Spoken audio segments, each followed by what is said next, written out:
Sejam todos bem-vindos. Hoje eu vou apresentar para vocês um estudo intitulado Políticas Linguísticas e Povos Indígenas, entre o silenciamento e a cooficialização das línguas. Este estudo foi produzido por mim, Ivonete Ninck Soares, sou doutoranda da Universidade Federal de Mato Grosso do Sul, e pela professora doutora Patrícia Graciela da Rocha, também da Universidade Federal de Mato Grosso do Sul. Nós somos membros do grupo de pesquisa GEPLIN. A motivação para esse estudo, pensar sobre esse estudo, é falar das políticas linguísticas voltadas aos povos indígenas brasileiros, ponderando sobre a relação entre a ausência de cooficialização dessas línguas, que é um patrimônio imaterial, e a assimilação cultural desses povos. O objetivo deste estudo é problematizar o tratamento dado às línguas indígenas desde 1500, na chegada dos colonizadores, até os dias atuais, numa perspectiva histórica, considerando o processo de colonização e as inúmeras tentativas que os povos indígenas foram submetidos de silenciamento das suas línguas, das línguas dos povos originários. A pergunta motivadora para esse estudo é como a ausência de cooficialização das línguas autóctones pode contribuir com a descontinuação ou com a continuação da insistência na assimilação cultural imposta pela colonização aos povos originários. Para realizar esse estudo, nós optamos por uma pesquisa bibliográfica e documental ancoradas nas narrativas de autores indígenas e de estudiosos sobre a temática. Dentre eles, nós destacamos Oliveira, que possui vasto conhecimento sobre políticas linguísticas, vários estudos já apresentados, 2003, 2004, 2005, dentre vários outros. Damulax, 2017, Equiprésia, 2012, Rodrigues, 1993, Munduruku, 2009, 2017 e Krenak, 2020 2021. Afinal, o que são políticas linguísticas, Primeiro, nós precisamos de uma informação. As políticas linguísticas, elas fazem parte das políticas públicas, assim como política educacional, habitacional, sanitária. Ela é uma área das políticas públicas e ela pode acontecer de duas formas, As políticas linguísticas, elas têm a ver, primeiro, com a gestão da língua ou das línguas faladas no território, e ela pode acontecer de modo explícito, ou seja, quando ela é apresentada por meio de leis, decretos, documentos, conjunto de ações ordenadas, elaboradas e levadas adiante pelo Estado. Isso de acordo com o BANI 2020. As políticas linguísticas, elas também podem acontecer de modo implícito. O que é de modo implícito? Seria a ausência de políticas linguísticas. Tá, mas se não tem, então é uma ausência. Como é que ela é implícita? Justamente isso. Quando o Estado, o poder, sabe que leis, línguas minoritárias estão correndo risco de desaparecer, estão sendo desvalorizadas, estão caindo em desuso, não estão sendo ancoradas por leis, e ela deixa de fazer essas leis, ela também está fazendo determinada política, a política do lado contrário, mas não deixa de ser uma política. E com relação ao cenário linguístico no Brasil, se nós estamos falando de uma perspectiva histórica, então voltamos lá para 1500. Quando os colonizadores chegaram ao que hoje nós chamamos de Brasil, a este território, eles encontraram 900 povos. Esses povos, eles falavam mais de 1.100 línguas, Então era uma variedade muito grande de línguas. E ele chegou com a língua deles, E aí, o primeiro encontro dos colonizadores aconteceu no litoral sul da Bahia. E naquela região, os povos eram os Tupinambá. Os Tupinambá falavam a língua tupi, Os demais povos que foram encontrados nos dias seguintes, depois de um tempo, eles falavam outras línguas. Só que essas línguas, elas tinham o mesmo tronco linguístico, também era do tupi. Então, de certa forma, elas tinham similaridades. Diante disso, tanto os franceses quanto os portugueses, eles procuraram aprender só essa língua. Então, as outras línguas dos outros povos que estavam dispersos por todo o território, elas não foram colocadas como destaque, né? Optou-se por aprender apenas uma, de um tronco linguístico, que facilitaria esta aprendizagem. Isso passou a falsa impressão de que todos os povos indígenas falavam apenas essa língua, mas não, tem a ver com o primeiro encontro, né, com os povos tupinambá e a questão do tronco linguístico também. Né? E voltando ao quantitativo, eram 1.100 línguas aproximadamente. Hoje, nós temos, em média, 180 línguas. Então, se nós pararmos para analisar, houve uma perda de aproximadamente 1.000 línguas. E não são apenas as línguas que foram perdidas, foram os povos, foram essas pessoas, juntamente com as suas línguas, né? 85% foi perdido, somente resta 15%. Né? Então, nós precisamos ficar atentos a essas situações. Por que é que isso aconteceu? Primeiro, nós precisamos pensar a língua não apenas como a fala, a oralidade, a escrita. Nós precisamos pensar a língua envolvendo questões identitárias, questões éticas, histórias, culturais, porque por meio da língua é que a minha cultura é passada adiante, né? Os nomes dos avós passam para os netos, dos pais passam para os filhos e assim por diante. E também uma língua, ela não dá conta de fazer uma tradução exata de outra. Tem palavras que em determinados idiomas não conseguem um sinônimo, uma palavra que reflete todos os sentidos de uma palavra. Então, por isso que ela é única, ela é histórica, ela é carregada de simbolismo, de significados para as pessoas que as utilizam. Além disso, envolve poder, né? Se eu domino a língua do outro, eu posso exercer poder sobre ele. E se eu não souber, isso pode dificultar um pouco. Diante da colonização, nós podemos observar que houve o quê? Assimilação. O que é a assimilação? A assimilação, ela consiste no apagamento das características próprias e sua substituição pelas do grupo dominante. Então, o que aconteceu? Nós já falamos que eram mais de 1.100 línguas. Todavia, os colonizadores subestimaram as outras línguas, minorizaram as outras línguas e fizeram o quê? Colocaram que a única língua que deveria ser falada seria a língua portuguesa, porque ela era melhor, ela era símbolo de cultura superior, ela era, de acordo com a visão eurocêntrica, somente ela valeria a pena ser aprendida. Então, os indígenas deveriam esquecer as suas, apagar e utilizar somente a língua portuguesa. Essa aí envolvia o quê? Tanto o apagamento da língua, como da história, das culturas, as questões étnicas, tudo está envolvido na língua, né? Nós podemos observar isso lá no Código Civil de 1916, que, além dessa imposição sobre a língua desses povos, esses povos também foram considerados sujeitos tutelados. O que isso significa?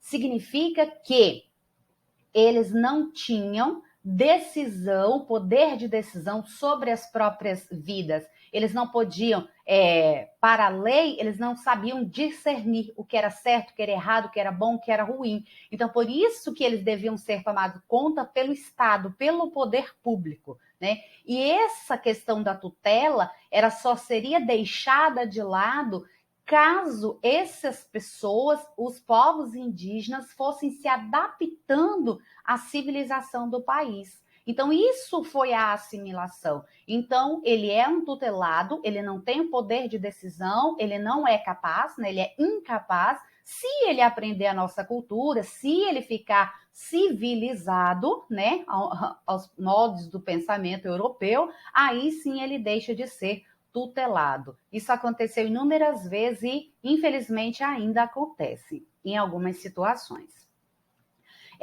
Abordando a questão das línguas indígenas, né? Nós vamos falar agora algumas tentativas de apagamento. Foram inúmeras, mas eu gostaria de citar a primeira lei que foi promulgada que era contra os povos indígenas. Ela é de 1758 e ela foi colocada pelo Marquês de Pombal. Essa lei, esse diretório, tinha muitas proibições, e uma delas era a proibição de todas as línguas indígenas que ainda estavam sobrevivendo. Todas elas não poderiam mais ser faladas, não poderiam ser usadas em nenhum contexto, né? Dentre outras situações que esse diretório impôs aos povos.